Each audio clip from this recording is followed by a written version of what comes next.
দ্বিতীয় বিশ্বযুদ্ধের সমাপ্তির পর থেকে আজ পর্যন্ত জাপানের যুক্তরাষ্ট্রের সামরিক ঘাঁটির উপস্থিতি বিশ্ব রাজনীতির অন্যতম এক রহস্যময় এবং গুরুত্বপূর্ণ অধ্যায়।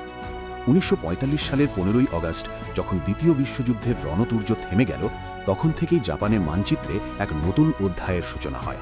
প্রশান্ত মহাসাগরীয় অঞ্চলের এই দ্বীপ রাষ্ট্রটি রূপান্তরিত হয় মার্কিন সামরিক শক্তির অন্যতম প্রধান দুর্গে। প্রথম বিশ্বযুদ্ধের সময় জাপান ও যুক্তরাষ্ট্র মিত্র থাকলেও দ্বিতীয় বিশ্বযুদ্ধে তারা ছিল চরম শত্রু।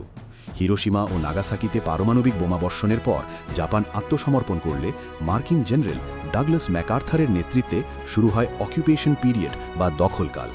মজার বিষয় হল, শত্রুকে দমন করতে এসে যুক্তরাষ্ট্র শেষ পর্যন্ত জাপানের সবচেয়ে বড় রক্ষাকর্তা হিসাবে আবির্ভূত হয়। দ্বিতীয় বিশ্বযুদ্ধের পর সোভিয়েত ইউনিয়ন এবং চীনের কমিউনিজম মোকাবিলায় এশিয়ায় একটি শক্তিশালী ঘাঁটির প্রয়োজন ছিল যুক্তরাষ্ট্রের। জাপান ছিল সেই স্থির বিমানবাহী রণতরী। জাপানের যুদ্ধোত্তর সংবিধানে বলা হয়েছে, জাপান কখনো কোনো সেনাবাহিনী রাখবে না বা যুদ্ধে জড়াবে না, কিন্তু একটি সার্বভৌম রাষ্ট্রের নিরাপত্তা কিভাবে নিশ্চিত হবে? এখানেই আসে যুক্তরাষ্ট্র জাপান নিরাপত্তা চুক্তি। জাপান তার ভূখণ্ডে ঘাঁটি করার অনুমতি দেয়, আর বিনিময়ে যুক্তরাষ্ট্র জাপানের আকাশ ও সমুদ্র রক্ষার প্রতিশ্রুতি দেয়।